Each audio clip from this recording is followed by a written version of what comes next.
it was better this way, trust me, trust me. So we are going for some more crimes. Let's go for this one.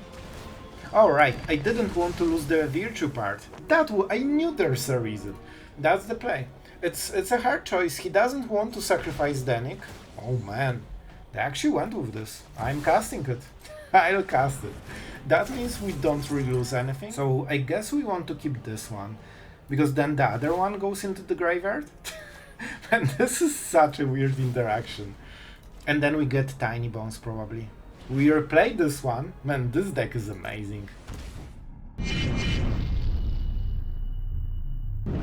Hello everyone, it's Sloth here, and today mono black that is not only rotation proof, but also on fire. Like, we ranked with this one super hard in Diamond, and honestly I think you can very easily hit Mythic with this one if you keep playing, but unfortunately I need to make a new deck, so I give this one to you. And like, honestly, it seems that mono black has just the best engine for crime. With Tinybones Joins Up, like, nothing comes close. You can activate every crime synergy on the turn the creature enters for 0 extra mana. Vadmir, Kaervek, like, you know, Gisa. Gisa is probably the prime one. When you get this 10-10 in stats, like, that's kinda serious, you know? Like, you cannot lose from there usually. And yeah, you can double activate it with things like Cut Down and go for the throat, so keep them for the crucial turn. And with Mishra's Foundry and Sheoldred, we can burn them more than they expect, especially together with Tinybones, because it's not only an engine, it also burns your opponent's life total. And those damages from Sheoldred, Tinybones and Mishra's Foundry really stacks up very quickly. Don't forget Lord Skitter with his sneaky rats. So guys, let's go into the games. Enough rambling, and you know, you can subscribe to the channel. I would absolutely love to have you. And yeah, I hope you'll enjoy. Alright, we're going first, and this one will be interesting, because we can either go Tinybones and try to start pressuring with 1 damage a turn, and going full curve potentially. Or we can go for this one and lose the... This is way better, right? Because we basically activate this every turn for 1 damage while we are attacking. So that's better. That is better. Alright, let's attack. The Bat Exiles doesn't discard, so there's no way we are getting value. And I think we go with the Bat. We try to mess with them a little bit. Oh boy. Oh boy. So... oh boy, what do we go for? That's not amazing. Maybe we go for the Judge? No, like, this will die. Maybe we go for Danik. I mean, we don't discard. So, yeah, we get lost. Then they have to play Danik. And potentially we go for the Throated. Yeah, this will be awkward, but I think this is the play. Like, we need to force something, you know, happening. Our opponent knows that we know. We wouldn't hit a land, so that's actually really good. And let's start getting some value at least. We cannot play it. I mean, we don't have the mana, but we might play it on the next turn. Alright, here's the Judge with some Defender. And let's set. We can attack like this. And we actually want him to block. So if he doesn't block, we get this value. So he kinda is forced to trade his 3-drop into our 1-drop, which is not optimal. On the next turn, there is Depopulate potentially, so we need to be careful. But I think we still go like this.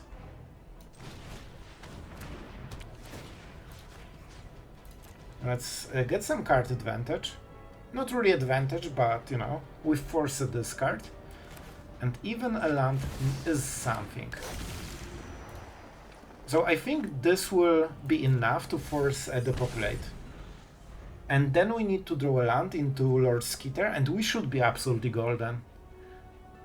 But we need to draw a land. Like, we definitely cannot stop pressuring our opponent, because he might recover. I don't see too much value yet. And actually our opponent might consider if it's worth depopulating, but we will force him, because with Tinybones, if we keep attacking, we'll just make the board from his cards. And how do you work? I control, so if we control Danik, we draw cards, And that's not something our opponent wants. Alright, he went with this Danik. Sure. That is interesting. So if we attack, he has to block, right? I could go with Lord Skitter. Yeah, I think we have to play like this because he wants to draw a card because this is multicolored. So we want to be as efficient as possible. Potentially even Sheoldreding after he sweeps, if we draw a land for it.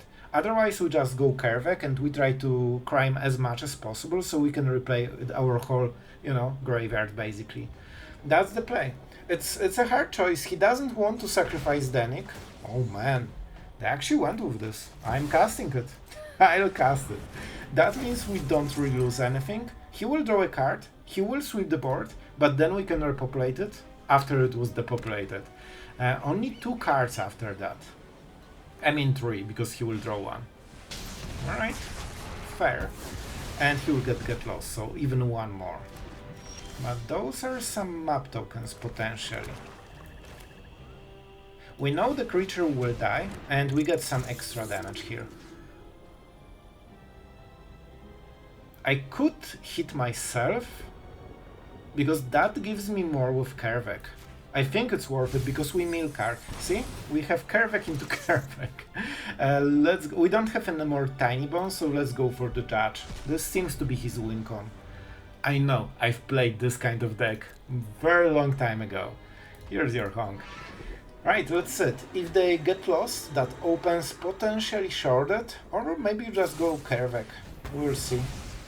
We can also get some extra mana, we can use the rat to get some extra damage. And, I'm not sure what we... Like, we have a lot of options here. And I could even go Tinybones.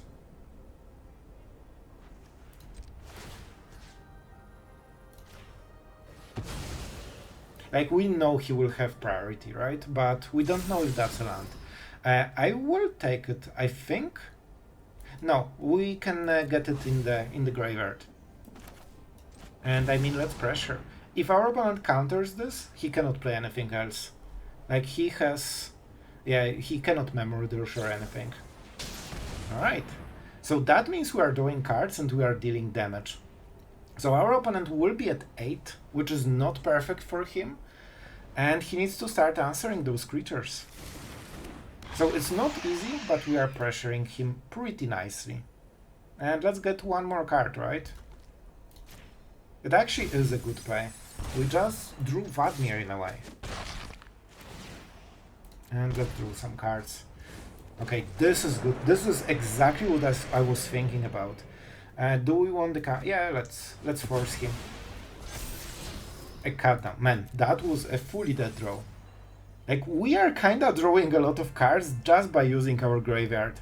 And when we play Kaervek, we instantly get the value. Because crime will be committed. We need to push him a little bit further. Mishra's Foundry can be very good for it.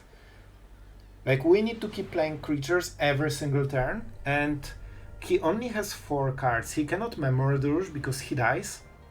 So this will be a bit hard. Our opponent needs a good set of answers. Probably low... No, the populate is the best one. Right? Because then he sweeps the board and he still has 3 mana open. Like, he needs multi-spells for like 1 or 2 turns. And then he comes back. With Mishra's Foundry and Tinybones Joins Up, we can actually burn a little bit better than normally. Alright, so he wants to get this lifelink probably. Huh. Go for the throat doesn't work. Don't forget about it.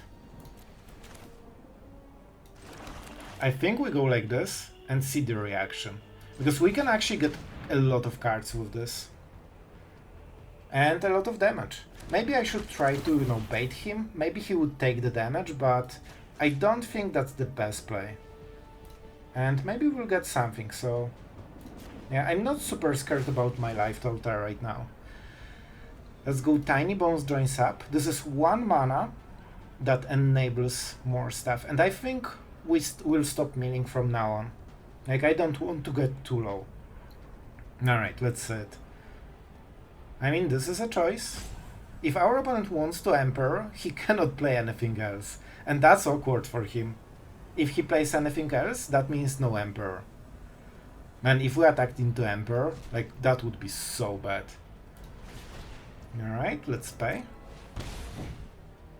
I'm not sure what the next card... Probably Vadmir or Bat? No, Bat. Bat is the better one.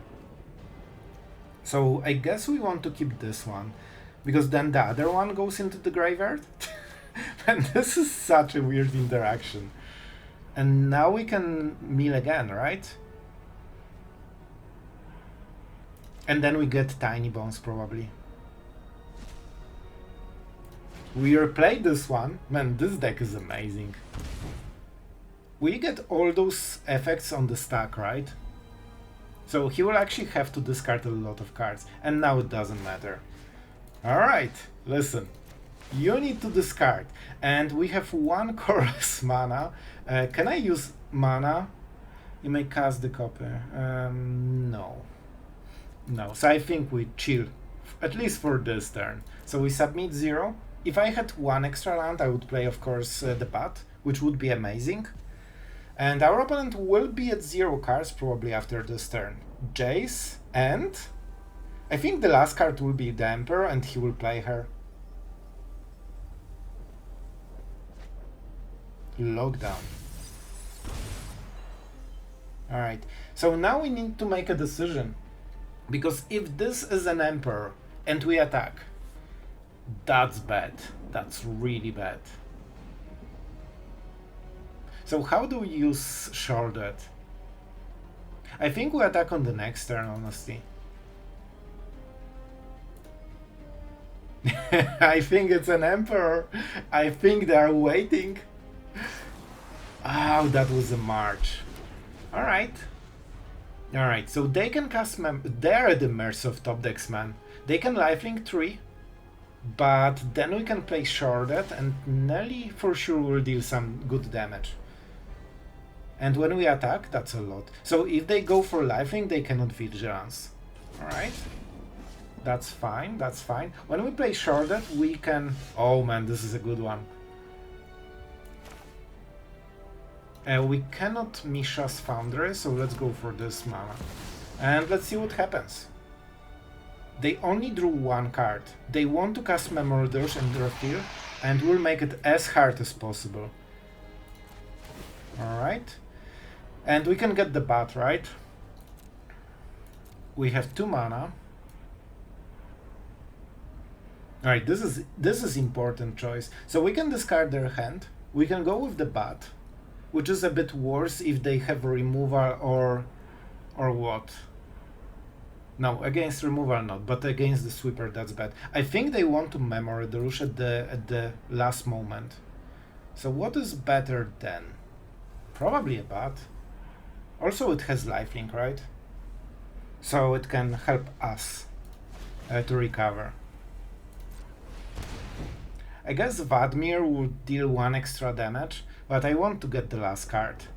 If that's an Emperor, they need to play her now, which will delay the Memory Dirge. That's insanely good top deck, man.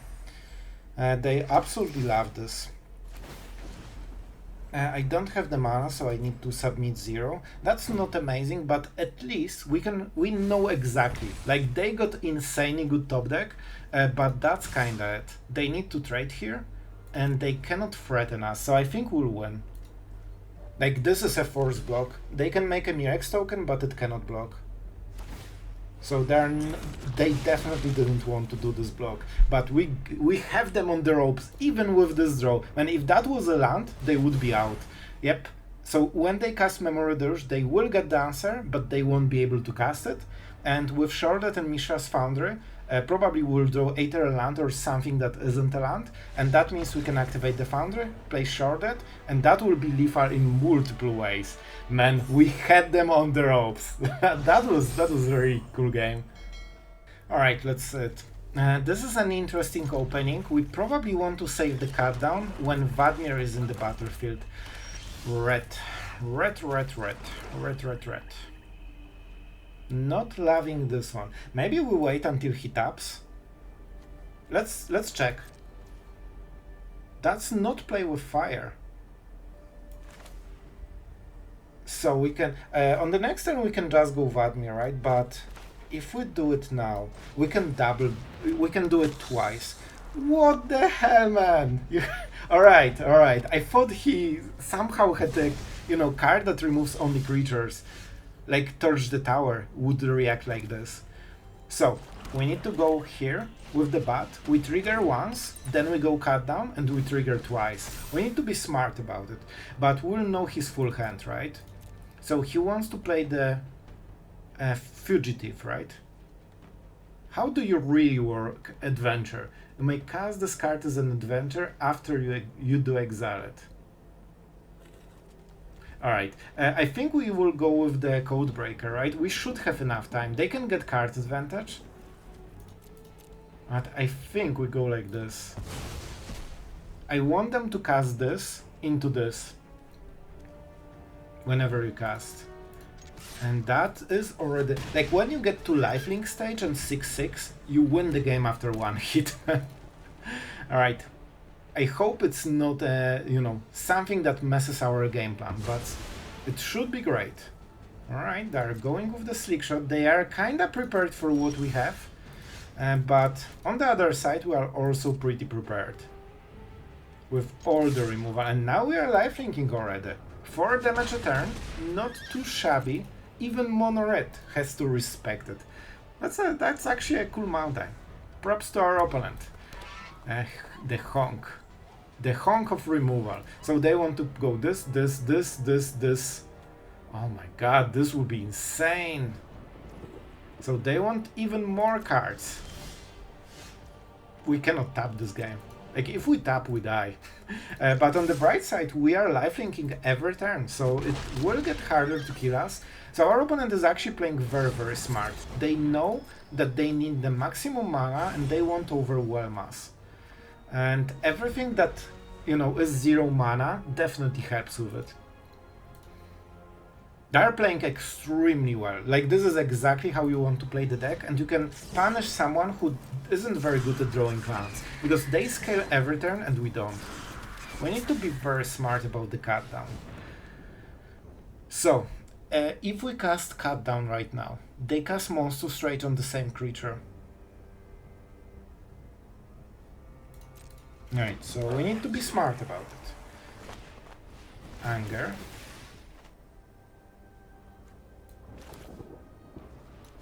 Alright, let's think about it. So, if I cut down now, I mean, they can save the target. I think we go like this then. This will be very awkward. On the bright side, we are getting our, our counter. Absolutely deserved.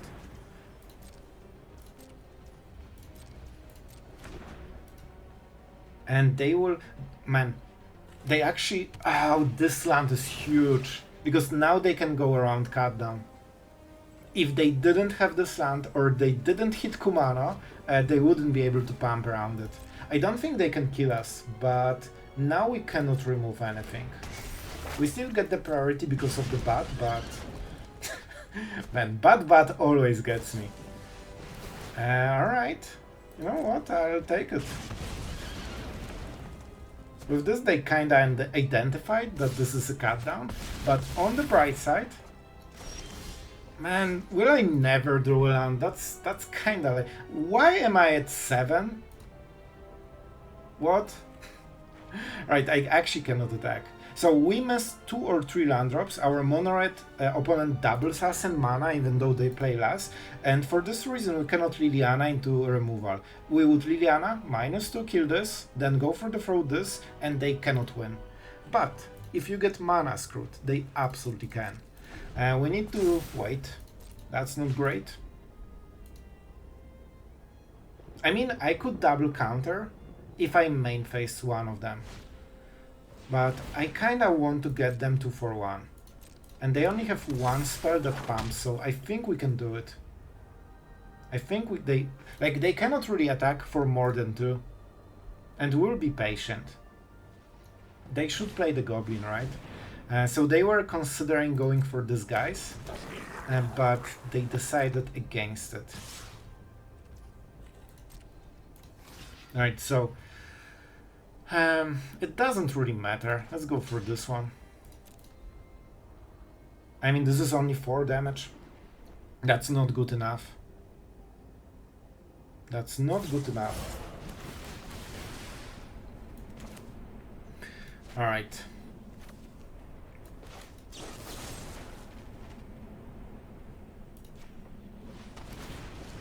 And we can lifelink on the next turn. So this will be what? And we're nearly dead. And that's what happens if you don't hit your stuff. But we can lifelink. Oh, this is nice. I wish this was here earlier, but you know what? I'll take it. And first time in your life, you will actually see the Vadmir thingy.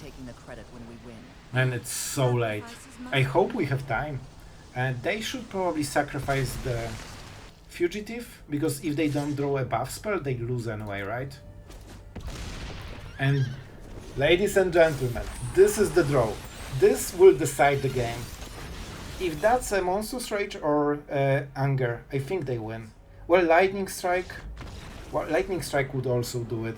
Man, that was way closer. Like, we were on our really bad draw, because normally we would be 100% safe, but on 3 mana it's very hard to play against double Slickshot. Alright guys, listen, we are going with it, and we'll join up. Alright, let's target our opponent, see the sweet card. Will it be red? Let's see it.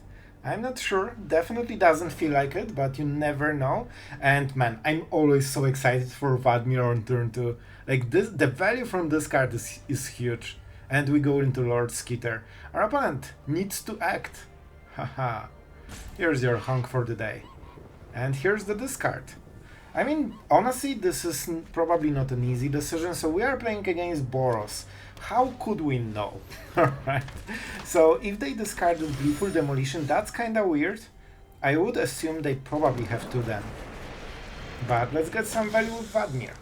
And we could discard a card and pay 1 life, but I don't think it's worth it. Man, they really have those Gleeful Demolitions, right? Man, if he has the 3rd one in the hand, that's kinda crazy. And he really should, right? The other explanation is that he doesn't have red mana, so he knows he won't cast it soon. Yeah, I think he didn't hit the red mana, but he still took the hand, which is brave, you know? This is definitely brave. Let's go for Lord Skitter, because that means we get another counter on Vadmir. We actually might get the lifelink. Man, this is so good. I love it. I love it. We also drain them. Slowly but surely. Recruiter. Love to see those cards in the graveyard. And let's go for whatever. The whatever should be nice. And I mean, that's a 4-4 already. Man, we are Borosing this guy. They have Result Reinforcements potentially, or just a clue. It's hard to say. Our opponent definitely makes a lot of pauses, so that should be the reinforcements. If they don't have it, like, drawing with a clue is kinda a given, right? But they should also play something main phase for 1 or 2 mana, so usually it means the reinforcements. Here's the red mana, they got it, but we have pretty nice tempo going on. However, we don't have next place, so we need to be careful. Warden can go absolutely insane. 4 creatures, well, that's kinda perfect, I'm not gonna lie. And they want to flip, right?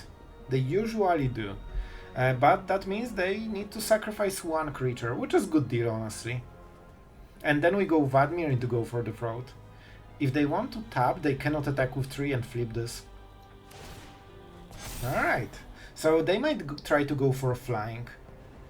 Second Vadmir will be great, but we will definitely need some good draws from the top. Like, we have decent next turn, but that's it. I knew it. It will be a land. Oh, those will be lands. So, do I want to attack? Yeah, because we can double trigger Vadmir, and that's actually huge. So let's do it. And you can see that the damage slowly stacks. And if they double block, it's even better. I mean, I guess we have Virtue of Persistence. And let's get with some, let's go with some rats. If they double block, we lose the counter. But we get an extra trade, so I think it's worth it. That kinda gives away that we have removal, or that we are bluffing. Our opponent cannot say, but usually if you see attack like this, well, theoretically, like maybe we want to trade for Warden before it grows. They are going for it. Alright, listen, I'm taking the trade. That means they have no board, which makes them way less scary. When they start trading the board, suddenly they don't have like Recruiter turn. We definitely need to draw something that isn't a land. We play only 24, so we really should hit it, but we'll see. Alright, let's see if one of the cards is a land. It should be a white land if anything. So they either have a 1-drop or a land. Like a Gandra, for example, maybe. If they're considering playing it, that should be potentially a Gandra or Sukenzan. Or maybe they just don't want to play their 1-drops. Okay, I think they analyzed the situation and tried to see if there are any outs, and they decided that it's like they are too far gone. And as you can see, you can actually out-tempo even Boros. Alright, let's see it. We have the Tinybones, actually both of them, so I think we'll start with it. I would love Tinybones Joins Up, so we can, start milling something. But we'll go like this. We get some free damage. We probably won't get too many permanents, but it's something they kinda have to respect. Or, they can also ignore it. But he's cute, alright? Like, you cannot ignore it. Let's go with the bat and see the interaction. This will, either get countered or killed every single time, and we need to draw more threats. Right now we don't really have what we need. Let's roll. Our draw is pretty insane, as you can see. So this opens us to March, and if our opponent has it, we might be in some trouble. If he doesn't, well, we are getting some extra damage. March here. I mean, that's not a decision. If you have it, you play it. He had it, he played it. Alright, so that's great for our opponent. And he decided to trade. This is a very weird one. So it's a control, but he also plays Virtue. So, what can we do? Let's go with the Tinybones and see if something happens. Apparently it goes through. Oh, right. I forgot I lack 1 mana. At this point, I felt like I should have 1 more. But you know what?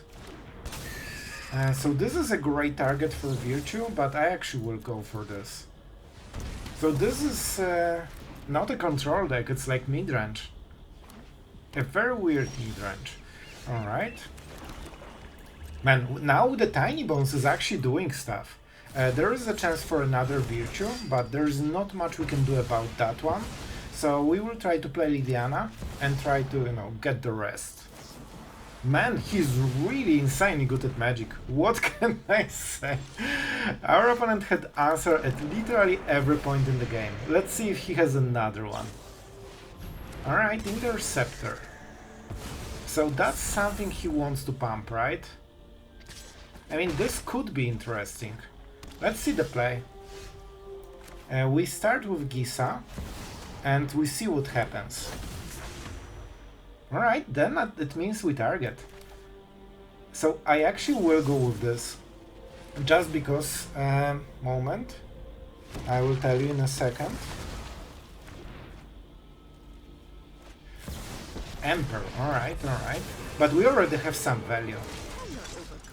May your blade strike. I kinda forget why I did it. I'll be honest. It was better this way, trust me. So we are going for some more crimes. Let's go for this one. Alright, I didn't want to lose the Virtue part. I knew there's a reason. So let's start attacking. Our opponent is fully tapped, so the Emperor will die. So I think we just go a little bit all in. and we can start getting more and more value. Do we have, like, we have virtue, so we actually want to keep the creatures in the graveyard. All right, one goes here, rest goes here, right? Man, look at our board! Like, it was empty like 2 turns ago. Gisa is absolute insane card. Like, when she gets going, and it's so hard to answer her, like, our opponent just doesn't have anything. And he's playing really weird, you know, mesh of control and creature deck. Yep, and I think he doesn't play Sunforce, honestly. Man, that was actually incredible. We had a really bad start, and look how well we recovered. Alright guys, we will make a shockingly short outro. Is the deck good? Yes. Yes, it is. It has extremely good synergies. You need good curve, of course, as usually, but on good curve, this deck can be absolutely devastating. Tinybones into Vadmir, into Aether, you know, Kaervek, Gix, Lord Skitter, like they all work perfectly in different ways, and into Sheoldred, into Gisa.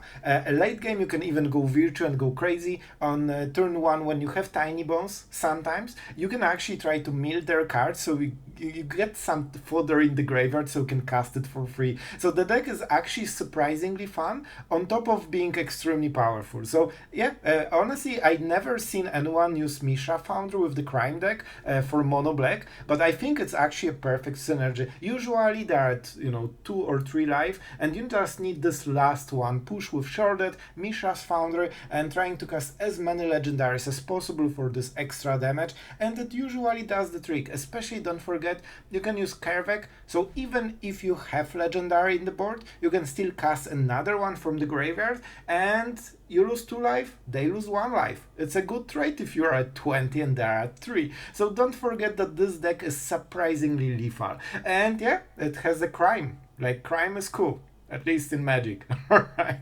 I really hope you enjoyed this video. It's mono black that is somehow surprisingly fun to play. And yeah, you can ladder with this. So yeah, what more can we want, right, from Standard? So I hope you will enjoy. And yeah, see you guys tomorrow.